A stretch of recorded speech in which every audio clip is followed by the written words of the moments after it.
When I turned 20, my stepmother made up a lie that I had stolen from her so that I wouldn't get my share of my father's money.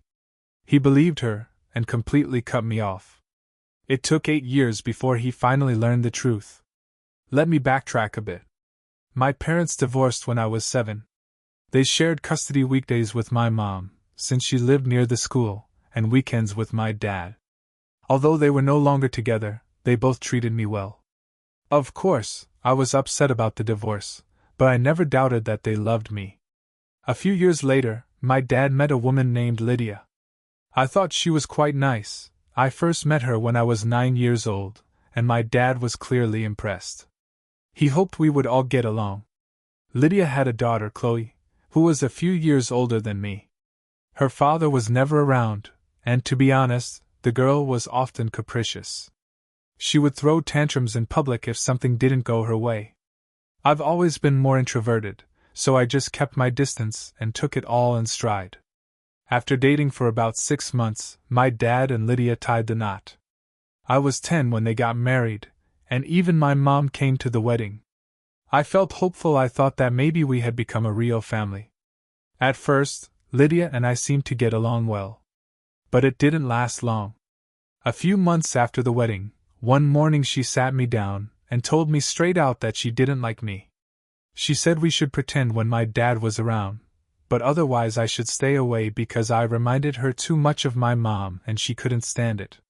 It hit me like a punch in the gut. I really wanted us to get along. To make matters worse, her daughter overheard her and started teasing me, saying that I was ugly like my mom, and no one would ever want to hang out with me.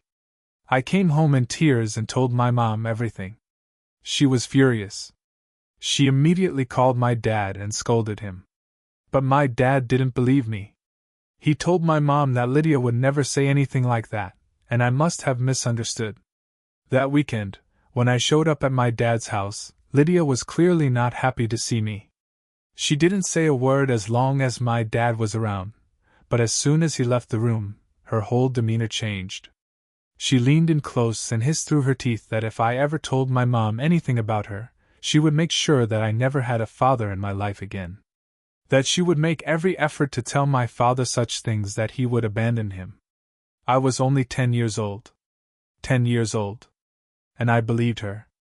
I didn't care what she said about me, but the thought that she could take my father away forever scared me to death. So I just nodded. From that moment on, she made it her personal mission to make me miserable in every way possible. As a child, I didn't think I had a choice but to put up with it. I hoped that if I kept quiet long enough, she would eventually get tired of tormenting me and stop. But this did not happen. On the contrary, she became bolder. When we were alone, she would say the cruelest things. She laughed at my weight, my height, called me ugly more times than I can count. And I just endured it. I kept waiting for my dad to notice something, anything, but he never did.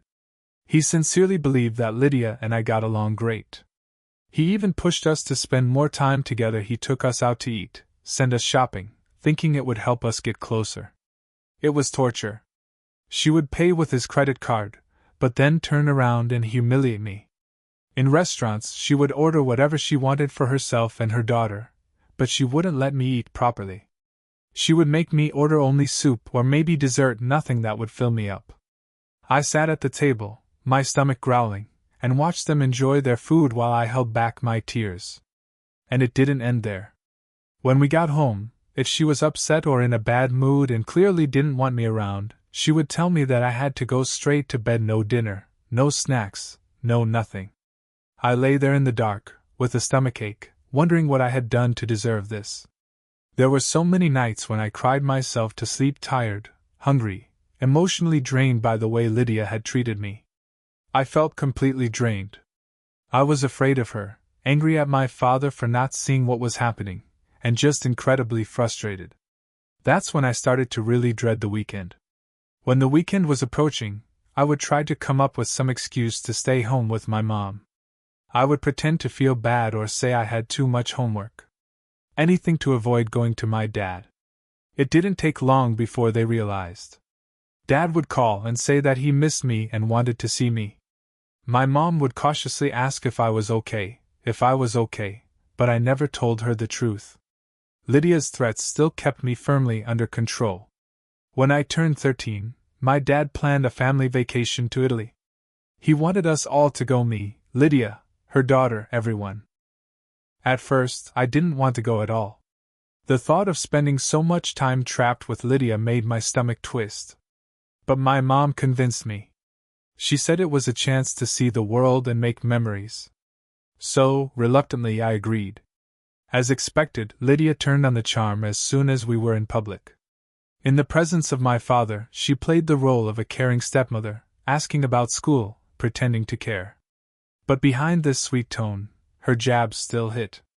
She said things that, at first glance, sounded harmless, but I felt that they were hiding a sting.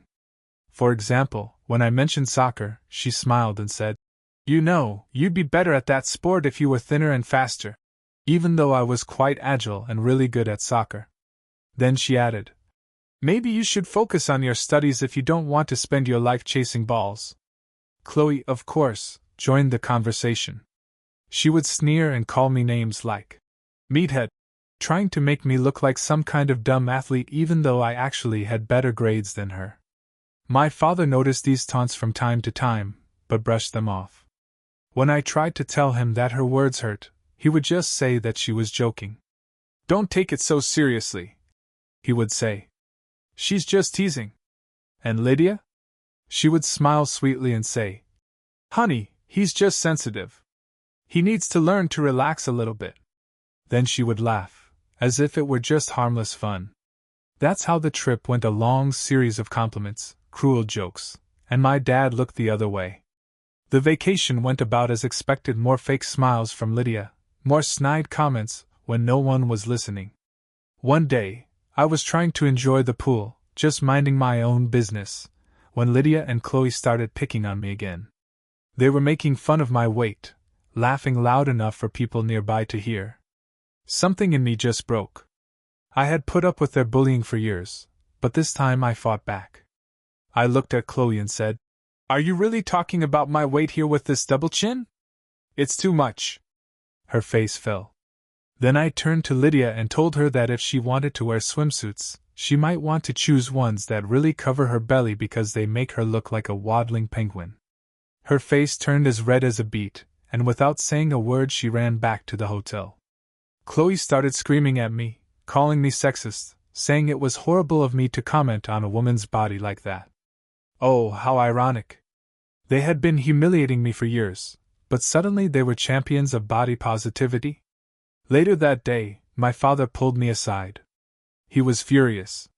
He asked me point blank if I had really said those things. I told him the truth, yes, I did.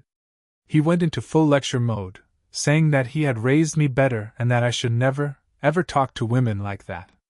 I tried to explain that they had been bullying me for years because of my appearance, but he wouldn't hear it. He made me go apologize to Lydia, who had locked herself in her bedroom at the hotel and was allegedly crying herself to tears.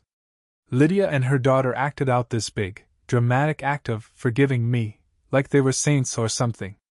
But when I got home, I finally broke down and told my mom the whole story, every detail. She was furious. She called my dad and told him everything. He tried to make it sound like I started it all. But my mom didn't buy it. She categorically stated that if Lydia ever made another comment about my weight or appearance, she would report it to the Child Protection Service. This really scared my father. Since then, Lydia has never said a single word to me about how I look. But she and Chloe started treating me coldly when my dad wasn't in the room. Did they? I like that. The silence was better than their poison disguised as jokes. Then, when I was 15, my mom went out of town for a few days, so I stayed with my dad. Lydia grumbled that she had to cook for another mouth. I didn't want to cause any problems, so on the last night I offered to cook dinner myself. My mom taught me to cook early on, telling me it was important to be able to take care of myself. When Lydia found out that I was cooking, she got excited and decided to invite some friends over, maybe to show off. I set to work preparing everything I needed. That evening, I cooked dinner and set the table, trying to make everything look nice. Lydia's friends came over, and to my surprise, everyone loved the food. They complimented me again and again, saying that everything was delicious. Even my dad looked proud. He offered to do the dishes so I could relax.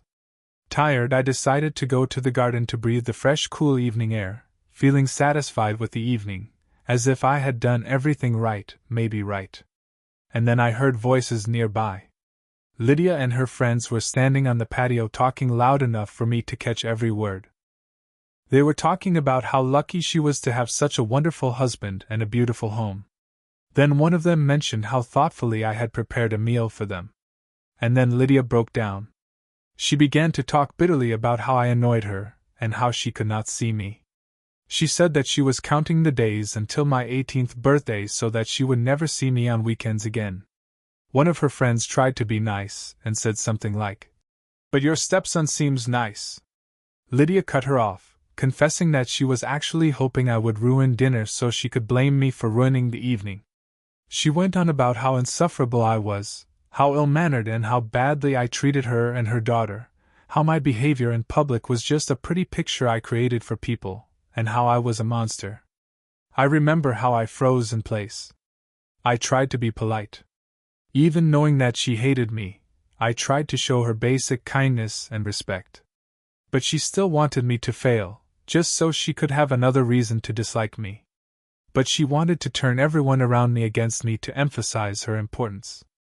Over the years, Lydia's resentment towards me only deepened. In college, when I would come home mostly at my father's request, she would not hide her feelings. She would plan little outings, like going to the movies, to a cafe, just with her, my dad and Chloe, leaving me in the house as if I didn't exist. If I woke up later than she did, which was rare, she would yell at me for being lazy and inattentive. And this was despite the fact that I always cleaned up after myself, helped with the housework, and never raised my voice. I tried to behave respectfully because I knew that if I didn't, my father would take her side no matter what. She even invaded my space. Lydia had no concept of privacy. She would barge into my room without knocking sometimes while I was still sleeping, or barge in for no reason and then act as if I had done something wrong. On several occasions, I caught her rummaging through my things, rummaging under my bed, as if she was looking for something to use against me. She didn't even bother to bring me dinner when she was taking it for everyone else. They all ate together, and I didn't even get a text. And still I didn't say a word. I just kept my head down, stayed away from her, and spent as much time with my dad as possible in silence. That was the only part that mattered to me. Then came the turning point. When I turned 20, my father called and invited me to visit. He said he had something important to tell me. I hadn't been to see him for a long time, and I had no idea what he wanted to talk about. I was a little nervous when my dad called and asked me to come over. He said he had something important to share. I couldn't tell if it was good or bad, but my mom encouraged me to go. She said it sounded like good news and that maybe things were finally changing for the better. So I set out on the road. My dad met me with a big smile and a warm hug. The car ride to his house was surprisingly pleasant. I asked him about the news, but he just smiled and said that he wanted to tell everyone over dinner. When we pulled into the driveway, I noticed that Chloe's car was there too. I hadn't seen her in a long time, and she made no effort to say hello to me. To be honest, I didn't recognize her either. We just coexisted under the same roof, like strangers who happened to share the same last name. That evening we all sat down to dinner, me, my dad, Lydia and Chloe. My dad started the meal with a touching speech. He said how proud he was to have two wonderful children and how grateful he was for his family. His tone was warm and full of emotion, and for a moment I allowed myself to feel hopeful. Maybe this evening would be a good one. Then he said he had something important to share. He looked around the table, smiling at each of us, including Lydia, who had been giving me the cold shoulder all day. Then he said that a close friend of his had recently died of a heart attack. This loss shook him. It made him think about what really matters. So he went to a lawyer and made a will. As soon as he said, "Will," I saw Lydia straighten up in her seat. Chloe leaned in, suddenly much more interested in the conversation. Dad started with Lydia. He said that he was leaving the house to her because she had become his wife. Lydia lit up like a Christmas tree, beaming with pride. She leaned over and kissed him on the cheek. This house was not a small one, with 5 bedrooms in a prestigious neighborhood. If she ever decided to sell it, she would make a fortune. Then my father turned to me. He said that he was leaving me his retirement account and a small house by the river that he had bought when he and my mother were still living together. But it was not just any house. It was a small, cozy house where we would go fishing on weekends, and where he had put years of work and love into it. We would spend hours together in it. He taught me how to properly prepare and populate the food on the hook, which fish likes what food more, and all the peculiarities of fishing. It wasn't an expensive house, but it meant more than a fancy villa. It had memories. It was our connection in physical form. The fact that he decided to leave it to me seemed huge to me, like his way of saying, "I see you. I love you. You are important to me."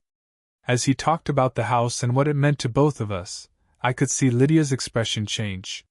The pride she had worn before was replaced by something colder. Her smile became harder. She looked at Chloe, and they looked equally sour. It was clear they were not happy with my share of the inheritance. Not at all. It didn't take a genius to see the change in the room. As soon as my father mentioned that I would get a retirement account and an old country house, the temperature dropped.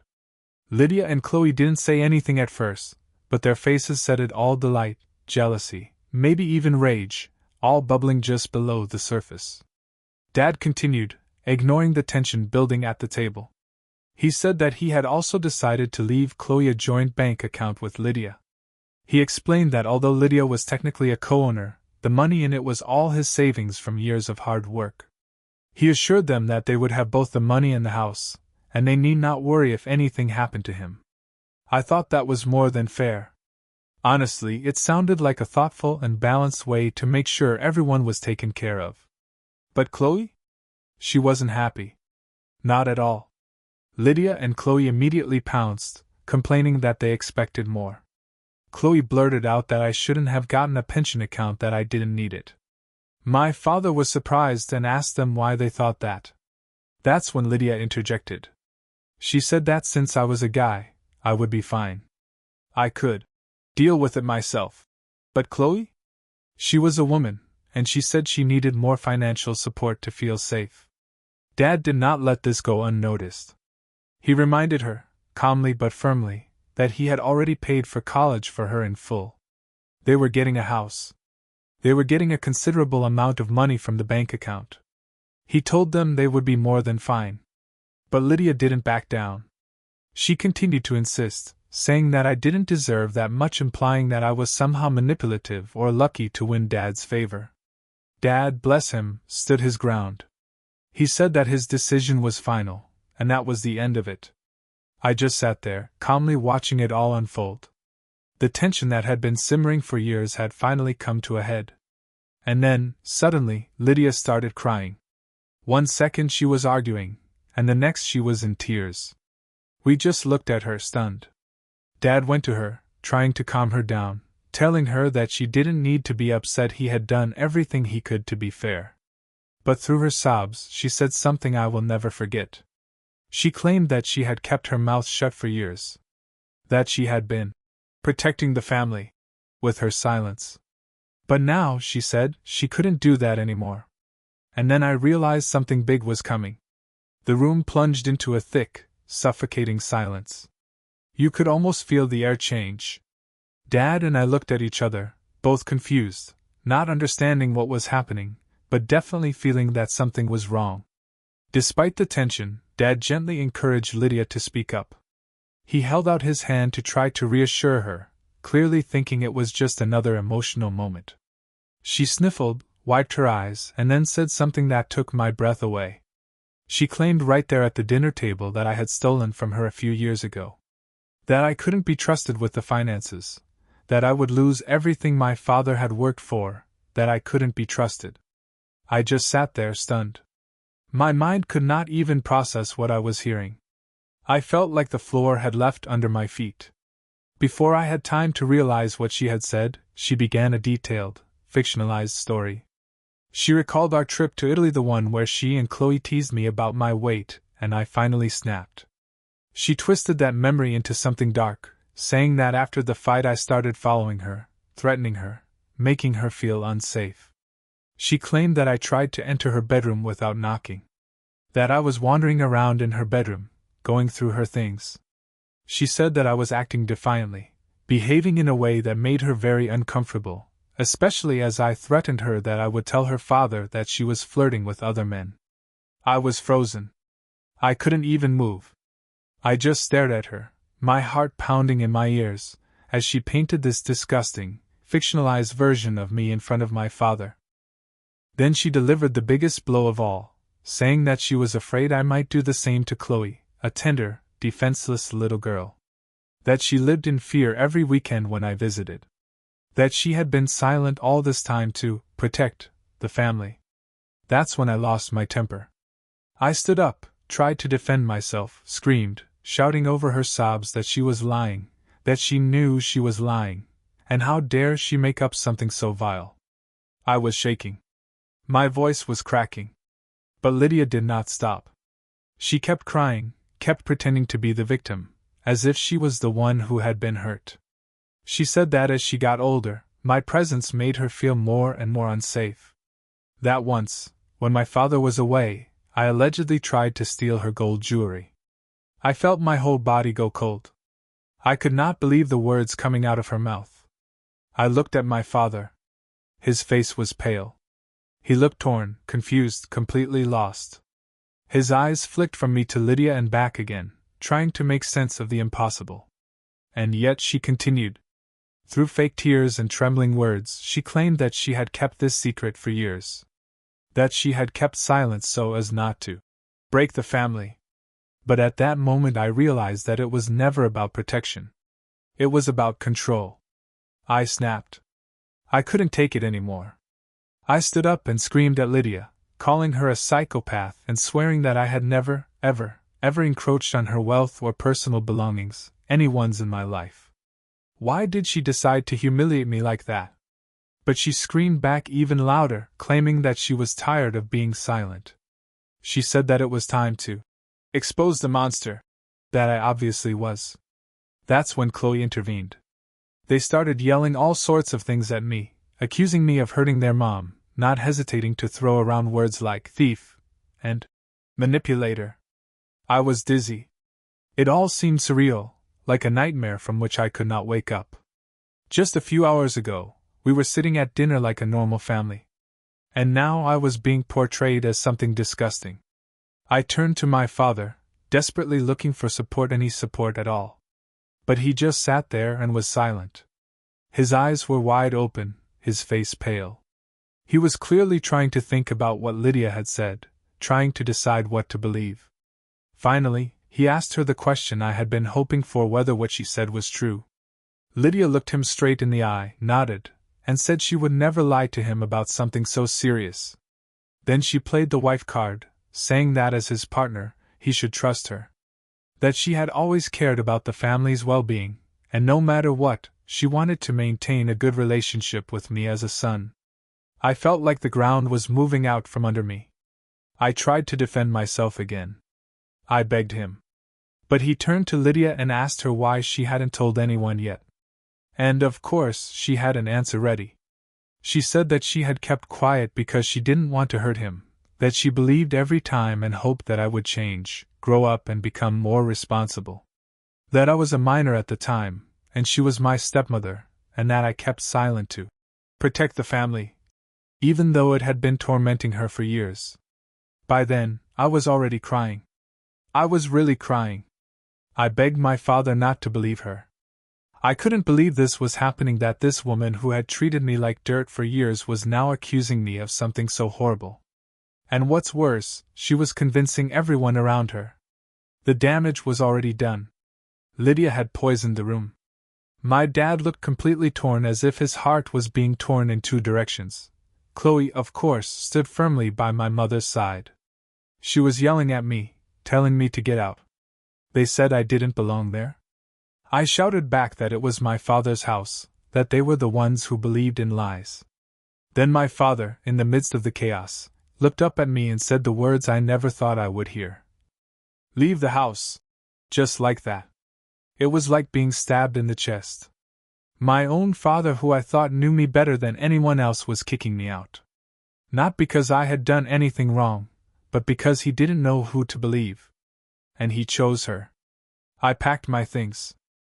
With every step I took out of that house, I felt like I was letting go of a piece of the life I thought I had. I didn't even look back. I went straight to my mom's house. When she opened the door and saw me, she was shocked. I didn't even have to say anything, she just hugged me. When I finally told my mom everything, she was furious. She was ready to go straight to Lydia and confront her in person. But I stopped her. I knew how dangerous Lydia could be. If she's capable of making up something as sick as these accusations just because she's upset about her inheritance, who knows what else she's capable of? I couldn't take any chances. I couldn't let her be in my life, not anymore. Then I made the hardest decision I've ever had to make. I cut my father off completely. If he could believe such a horrible lie about his own son, then he did not deserve to have me in his life. Period. Later, my mom said that my dad called her. He didn't call to check on me. No, he called to say that he was ashamed of me. He said he didn't want to have anything to do with me anymore. My mom tried to protect me, to reason with him, but it was useless. He left. To make matters worse, the rest of his family took Lydia's story as gospel. They attacked my mom, accusing her of raising a thief. I can't even imagine the pain she must have felt hearing this about her son. By then, the damage was done. Lydia had won. I wish I could say that things got better after I left, but not immediately. Lydia and Chloe did not stop. They bombarded me with texts, vile, hateful messages, threatening me, saying that I should stay away from my dad forever. Eventually I had to change my phone number to make it stop. But the damage remained. I started to live in constant fear. I was afraid that if I ever got close to someone, or to someone's personal belongings, or was left alone in someone's room, they would suspect me of snooping around, trying to steal valuables or something like that. This fear haunted me in every room, in every conversation. I stopped going to my friends' houses and parties. I stopped trusting. I felt that in an instant I could lose everything: my future, my career, my freedom. The only person who never gave up was my mom.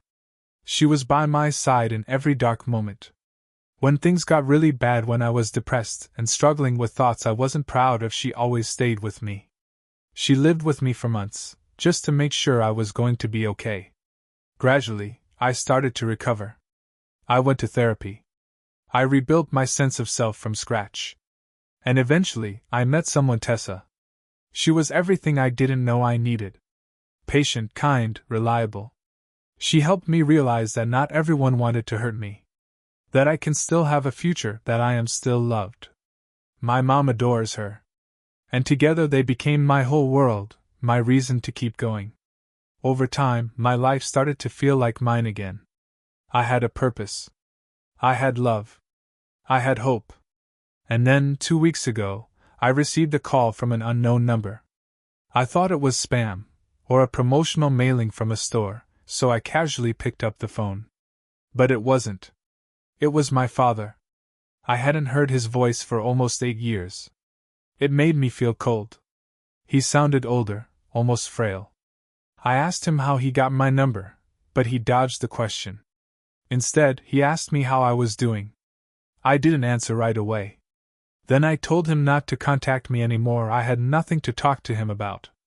Then his voice broke. He started crying. He begged, really begged for forgiveness. He said that he was wrong. That he shouldn't have turned his back on me. That he had made a terrible mistake. And for the first time in a long time, I was curious. And I waited. I didn't say a word. I just let my father talk, curious to see what excuse he would come up with. What he said next made me speechless. He told me that Lydia had been cheating on him. For many years. With their neighbor. He said he had finally caught her, he had irrefutable proof, and when he confronted her, she didn't even try to lie. She confessed to everything. She said that she was tired of being married to a miserable man. She told him straight to his face that she had only married him for his money and never really loved him. She said she despised being around him. And when he pushed her for answers, asked her about everything she had said and done, she finally admitted that she had made up the accusations against me. Just like that. She admitted that it was all a lie. She told him that she hated me from the very beginning and wanted me to disappear from her sight. She said that she wanted to take all his money for herself and her daughter, and that getting rid of me was part of that plan. After that, my father divorced her. She tried to get alimony, of course, dragging the case through the courts, but her affair ruined any chance of her being left penniless. She left with nothing. He told me he was waiting for the final divorce before reaching out.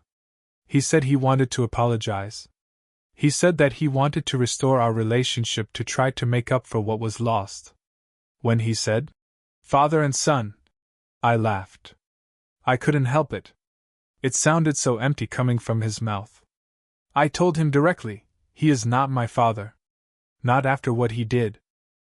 Not after how quickly he pushed me away because of the lies, how he let someone ruin my life and stood by while it happened. I told him not to contact me again. That I didn't want anything from him, no apology, no admission of guilt, nothing. And I hung up the phone. Since then, the calls have not stopped. My father. His relatives are people I haven't heard from in years. Suddenly, they all reached out to me, saying that he had suffered enough, that I should give him a chance, that my silence was only making things worse. And I'm not going to lie, these messages make my head spin. They make me doubt myself. They make me wonder if I'm being too harsh. But then I remember. I remember how quickly he believed her. I remember the years of pain, silence, and fear. I remember being abused and starved as a 10-year-old in my father's house, and he looked the other way. So, no, I don't feel guilty about crossing him out. I'm not the bad guy here. I'm not just angry at my father for believing Lydia's lies. I'm angry because he let her torment me for years when I was just a kid. He allowed her to blackmail me, humiliate me, isolate me, and he did nothing. He didn't protect me. Now I think it's time to sit down with my mom and finally tell her everything. Every detail that I've been keeping to myself all these years. Because I know she will understand like no one else. In the end, I booked a ticket for my mom to come to me because I knew I couldn't keep it inside anymore. I also wanted to tell Marie everything she already felt, that something was pressing on me, and to be honest, so did my mom. I started with the last part, that my dad reached out to me after all these years. That alone shocked my mom. She had no idea that he had divorced Lydia. When I told her, she was furious. Furious at what Lydia had done, not just to me, but to all of us. Then I went deeper. I told them what Lydia was really like when I was 10. How she manipulated me. Threatened me. How she abused me when my dad wasn't around and warned me that if I ever told the truth, she would destroy us both. As I spoke, I realized how deeply this pain had settled in me, how much I had buried to survive. When I finished, tears were streaming down my face. I couldn't stop. And when I looked up, Tessa and my mom were crying too quietly, just listening, feeling it all with me. My mom hugged me and held me as if I were still the little boy she had failed to protect. She kept talking. You didn't have to go through this alone. You didn't have to carry this all this time. I cried for 20 minutes straight, while she held me in her arms. Then Tessa, holding my hand, said something I will never forget. She said, "No child should have to go through what you went through. And you have every right to never speak to your father again. He was supposed to protect you. But he didn't." My mom nodded. She said that I owed my father nothing, no explanation, no forgiveness. Because when I needed him the most, he chose to believe someone else. The only reason he reached out to me was because he was lonely. Not because he suddenly realized or cared. Just because he had no one left. And it struck me. It struck me very hard. They were right. If my father had ever really loved me, really, deeply loved me, he would have known that I was not capable of the things they accused me of doing. He would have supported me. But he didn't. Since then, I have felt better. To finally say out loud what Lydia had done, to say it in front of the two people who loved me the most, was liberating. I blocked my father again. This time for good. And who else in the family tried to blame me or drag me back into this chaos? They're gone, too. I don't owe them anything. A lot has changed since then, and this time for the better. First, I proposed to Marie and she said yes. My mom is over the moon. She is already discussing ideas for a wedding and future grandchildren. Tessa and I have seriously discussed our next steps and are thinking about moving closer to my mom. There are better schools there, and since we both work remotely, it makes sense both for us and for the family we plan to build together. I continue my therapy. And it helps. Little by little, I am unpacking the pain, processing the trauma, and figuring out how to really move on. Now I try to focus on the good things in my life, Tessa, my mom, and the quiet peace that comes when I set boundaries and choose who should be in my life. Finally, I am surrounded by people who love me for who I am, not for what they can get from me. The past will always be a part of my story. It was dark, difficult, and full of betrayals. But it no longer defines me. What lies ahead, I will build without lies, without drama, and full of hope. And next to me are those who mean the world to me. And they have always been there when I needed them the most.